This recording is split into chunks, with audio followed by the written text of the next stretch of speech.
ধাউ ধাউ করে জ্বলছে। আমরা আবার চিৎকার করলাম উপর থেকে জল ছাড়েন, তাহলে তো কিছুটা নিববে। তখন জল ছাড়া হলো, চারিদিক থেকে জল দেওয়া হলো।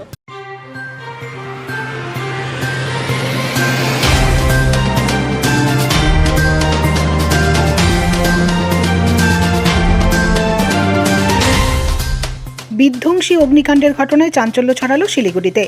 শনিবার শিলিগুড়ি পুর নিগমের ৩৯ নম্বর ওয়ার্ডের হায়দারপাড়া এলাকায় এই অগ্নিকাণ্ডের ঘটনাটি ঘটেছে। জানা গিয়েছে, এদিন হায়দারপাড়া এলাকার পলাশী শিব মন্দির সংলগ্ন এলাকার একটি বাড়িতে হঠাৎই আগুন লেগে যায়। আগুন দেখতে পেয়ে পাড়া প্রতিবেশীরা চিৎকার চেঁচামেচি করতে থাকে।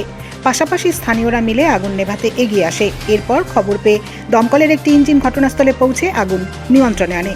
স্থানীয় বাসিন্দারা জানান, বাড়ির মহিলা পুজো করতে গিয়ে প্রদীপের আগুন থেকে আগুন লাগে। এরপর দ্রুত সেই আগুন ছড়িয়ে পড়ে। শেষ খবর পাওয়া পর্যন্ত কোনো হতাহতের খবর নেই এবং ক্ষয়ক্ষতিরও খবর জানা যায়নি। জানা গিয়েছে, স্থানীয়দের তৎপরতায় ও দমকল কর্মীদের প্রচেষ্টায় অল্প সময়ের মধ্যেই আগুন নিয়ন্ত্রণে চলে আসে।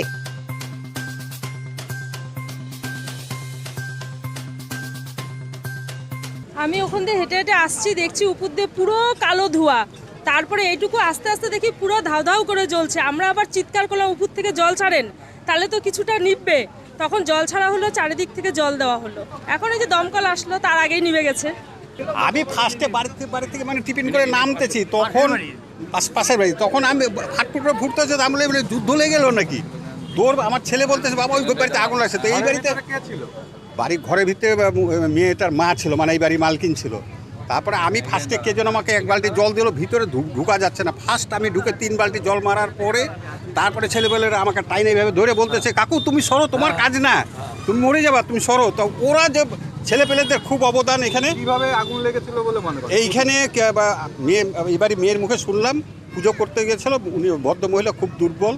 পুজো করতে যে প্রদীপের আলোর থেকেই বেড়ার মধ্যে কাঠের বেড়া ছিল, কাঠের বেড়ায় আগুন লেগে যায়। তখন ওরা থতমত খেয়ে দৌড়ে মেয়েটা বাইরে চলে আসে, আর মাটা চলে যায় ওই দিকে। আমরা যখন ঢুকি তখন মাকে নিয়ে মানে টানাটানি, মাকে ভিতরে ঢুকতে পারতেছি না, দরজা খোলা, ঢুকতে পারছি। একবার ঢুকতে গেলাম তো ছেলেরা টান দিয়ে আমাকে সরাই দিল, তুমি ঢুকো না। তারপরে এই দিকটা যখন কন্ট্রোল হলো, ছেলেপেলের উপর থেকে জল মারতে লাগলো, নিচ থেকে মানে এ বাড়ি ও বাড়ি, আমাদের বাড়ি, এই বাড়ি থেকে সব জল নিয়ে ফেলতেছে।